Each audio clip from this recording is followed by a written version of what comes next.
Hey guys, welcome back to the channel. Today we have Alliance War number 2 of Season 21. I'm going to be using the exact same team as last Alliance War, and I believe I have 4 or 5 fights this Alliance War. First up I have the Taskmaster on Path 5. We are up against some random alliance, not really 100% sure who they are, since we're only in T4 Plat 4 pushing for Plat 3 Alliance War at the moment. But I'm going to use Omega Red against this Taskmaster.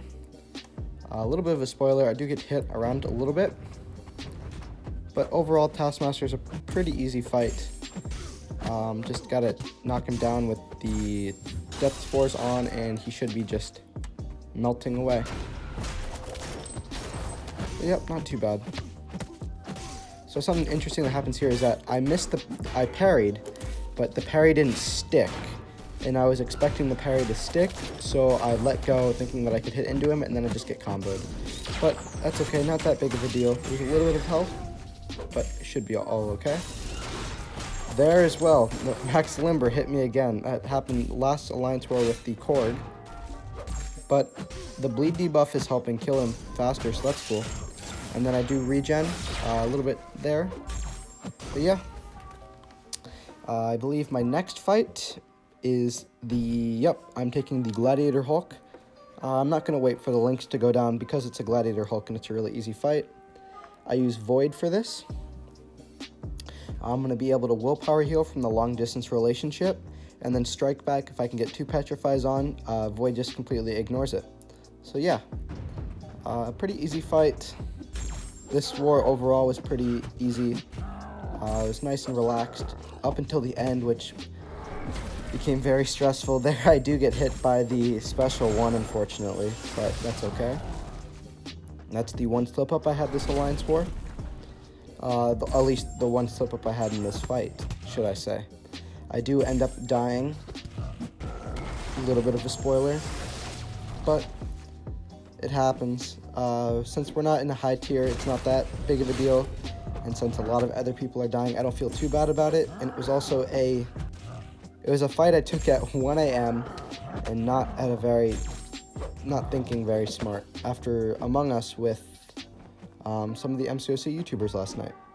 So yeah, pretty easy fight. I'll let you guys watch the rest of this and then I'll be back for the next one.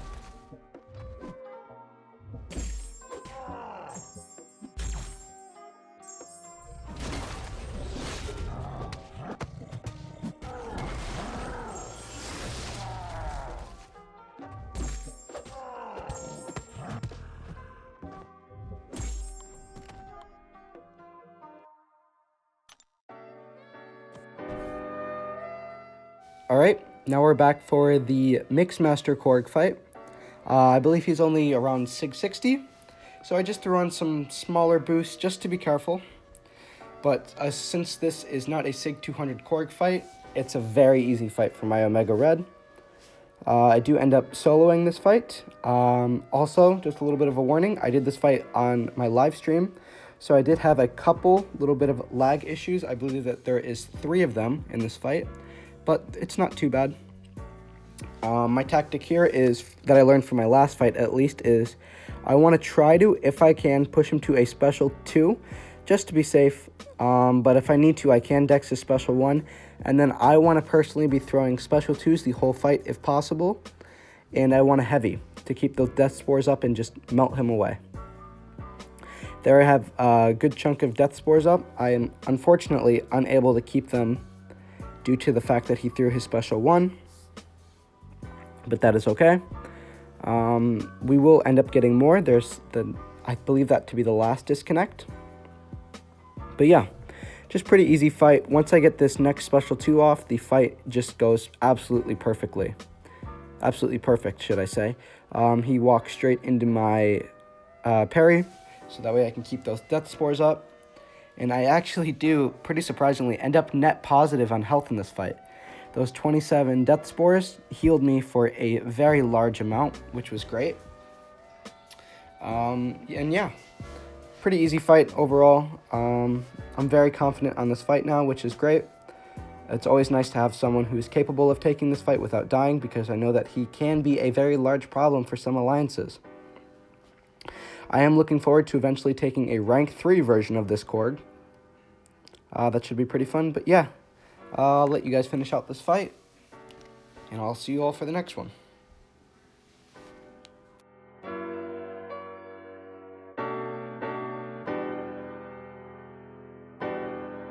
Alright, next up, I was technically supposed to be support for Section 2, but we had a guy mess up on Path 9, so I took the fights that he died on. I have a Thing on Path 9, which is a very annoying placement, to say the least. And then I have a Gilly 2099. This Thing fight, pretty easy. My tactic was to try and intercept, if I can, and try to not trigger dexterity whenever possible. You will see that this fight, it's very close. I believe I get down to about 10% health due to just stupid mistakes and me being hit, but I do end up surviving. So I'll let you guys watch the rest of this fight, and then I'll be back for the next one.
As you can see, this fight was extremely close, but I do end up surviving, which is great. Maintained a couple attack bonuses. So now this is where it all went wrong. It's 1 a.m. I am jumping into the Skilly 2099 fight, thinking, oh yeah, Omega Red should be fine. Forgetting that she is a robot, and also forgetting about her invisibility mechanic. So I go for the intercept, and then I forget about her Digicloak. I parry out of panic, and I lose a good chunk of my health, and that's going to be a very common thing you see happen in this fight. My tactic right now is, since that stun shield is off, I can parry if possible, and I want to try and parry heavy, but you'll see that it's just not enough. I make some more stupid mistakes, and boom, there it is. Parry, no, she throws her special one, and that's the end of my Omega Red.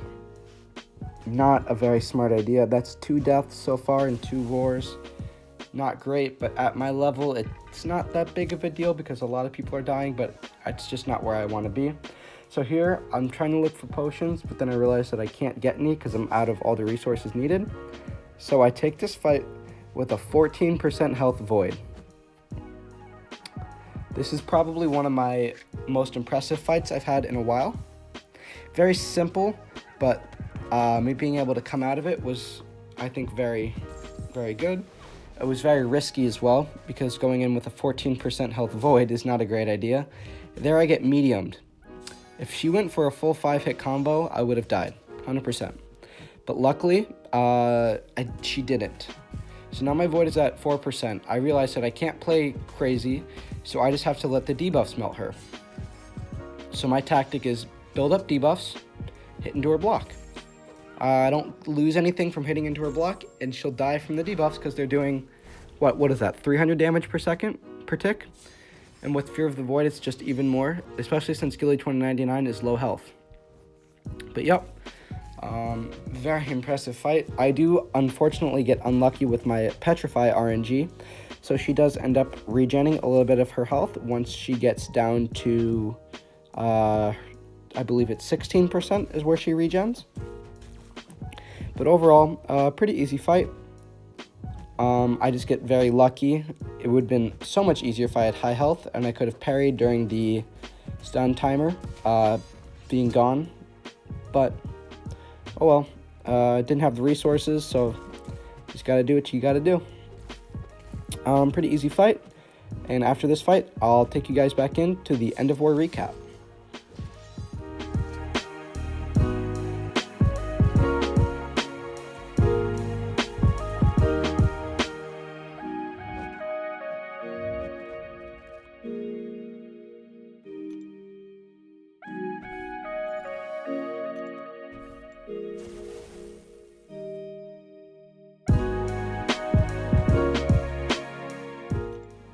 Alright, I did not end up taking that Sabretooth fight, but now for the end of war recap. We did end up winning this war. We completed the map, and they didn't, and we had higher attack bonus, which was great, along with defenders remaining. Lots of deaths on both sides, but yeah, overall we did end up winning, and we did not get MVP this war, which is unfortunate, but it's all good. I just want to thank you all so much for watching. If you haven't already subbed, I would really appreciate the sub. And also, if you haven't already seen, I am doing a Abyss live stream probably within the next month. I was planning on doing it recently with Longshot, but I just pulled Symbiote Supreme, and I know that he's a much better counter. But yeah, that's all I got. Thank you all so much for watching. Bye.